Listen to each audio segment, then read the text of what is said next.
This is the jury charge reading for the week number 11 performance challenge. Paragraph.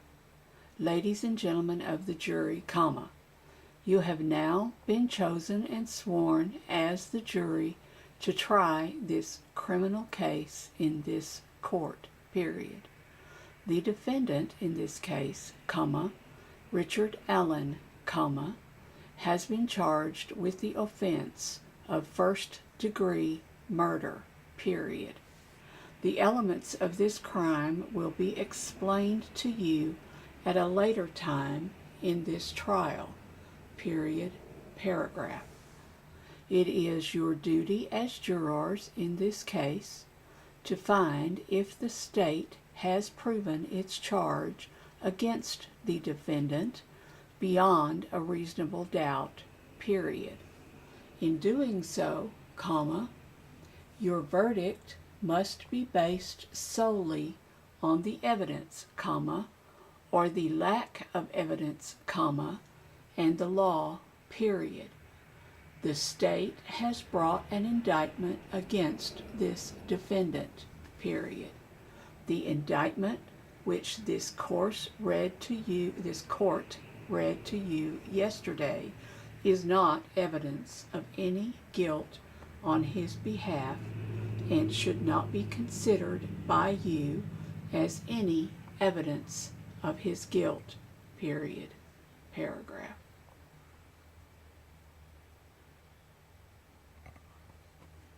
It is my responsibility as the judge in this case to decide which laws apply to this case and to explain those laws to you, period.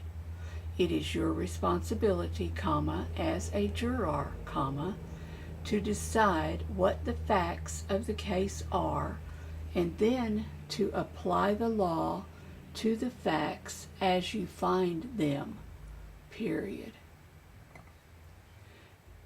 Thus, the job of the jury and the job of the court are different and are governed by the rules of law, period, paragraph.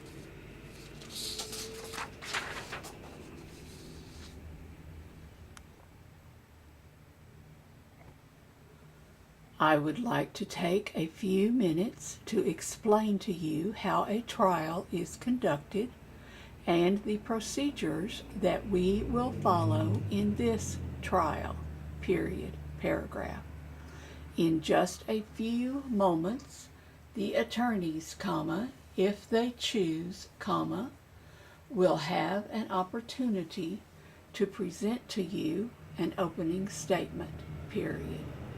What they say to you during this opening statement is not,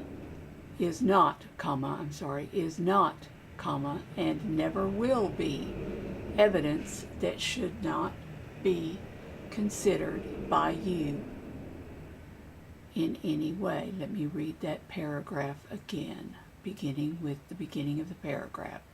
In just a few moments, comma, the attorneys, comma, if they choose to, comma, will have an opportunity to present to you an opening statement, period. What they say to you during this opening statement is not and never will be evidence and should not be considered by you in any way as evidence in this trial, period, paragraph. The opening statement of the attorney is just their first chance to get to speak with you and to give you an idea of what they feel the evidence is going to be and what they think the evidence will show or what the witnesses might say when they are on the stand, period. Again, comma, what they say to you is not evidence in and of itself, period. The only evidence that you will hear that you may consider will come from the witness stand in the form of testimony after they have been sworn and placed under oath. Period. Paragraph. After the opening statement of the attorneys, comma, the witnesses at that time will be called to testify. Period. Unlike what you may have seen on TV, comma, these witnesses have already been sworn in, comma, so you will not see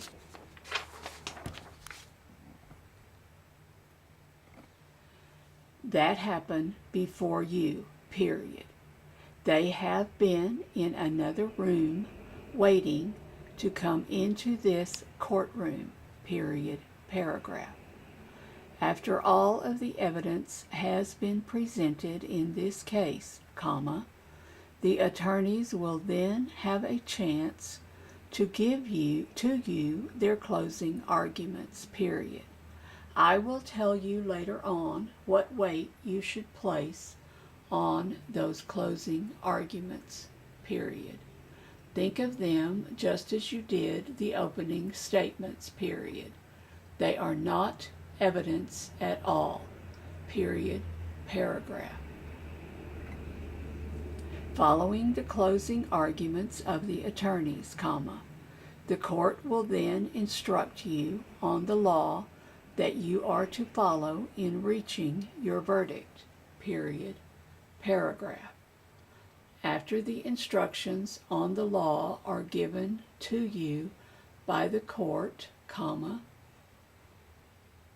at that time you will go to the jury room to consider your verdict, period.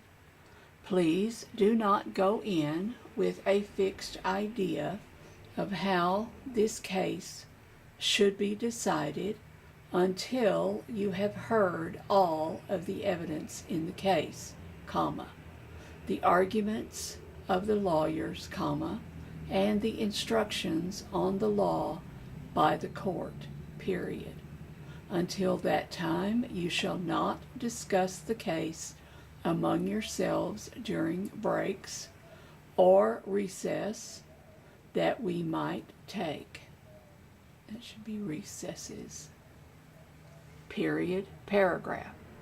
During the course of the trial, comma, I think I talked with you yesterday about the fact that we will be taking several recesses, period. We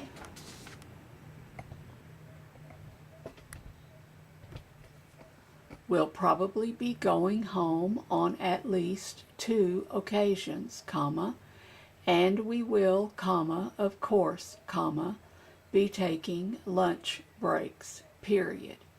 During these breaks, comma, you will be allowed to go about your own business, period. Please remember that you are not, comma, at any time, comma, to talk about this case with anyone else, comma, not even your family waiting for you at home, period. Paragraph. If anyone tries to talk with you about this case, comma, then you are to tell them that you are serving on this jury in this case and that you are sworn to try this case and not talk about it with anyone, period. If they continue on about it, comma, then you must report this immediately to the bailiff, period. The bailiff will then tell me, comma, and I will proceed accordingly, period. Paragraph. This case must be tried only upon the evidence presented during the course of this trial, comma, in the presence of the defendant, comma, the attorneys, comma, and the judge, period. During any of the recesses that we take, comma, you are not allowed to conduct any investigation on your own, period. Also, you must not go out and visit any of the places talked about in the evidence, period. You also will be asked not to read, comma, watch, comma, or listen to any news accounts about this case, period. I am not sure that there will be any, comma, but if there are, comma, you must be very careful what you hear or see, paragraph. In every criminal trial, comma, a defendant has the right to remain silent, period. He is protected under the law with what is called the presumption of innocence, period. This simply means that he is completely innocent until you, comma, as a jury, comma, find him guilty of the charges beyond a reasonable doubt, based solely on the evidence which you have heard in this trial, period. At no time is it the duty of a defendant to prove his innocence, period. If he should choose to remain silent, comma, you as the jury will not be permitted to draw any inference of guilt, period. If he does not take the stand and testify in his own behalf, comma, you must not take that as any inference that he is guilty, period. This fact should not influence your decision in any way, period, paragraph.